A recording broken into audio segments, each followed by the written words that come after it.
tundra, and high mountain vegetation. Description: the soil is frozen solid except for the top few centimeters that thaw each summer. It is also very cold. Climate: there is from 150 to 250 millimeters of precipitation each year, and the average summer temperature in the tundra and high mountain vegetation is below 6 degrees Celsius. Most of the moisture in the tundra is locked up in ice and snow. Plants and animals in tundra and high mountain vegetation. Plants.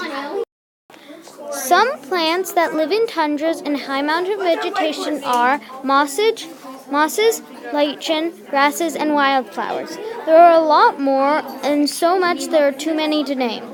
But because of the harsh climate, no trees can survive in the tundra. Basically every plant in the tundra are small ground plants with shallow roots. Animals. Some animals that live in the tundra and high mountain vegetation are polar bear, stoats, and bald eagles. Some more are caribou, lemming, and orcas.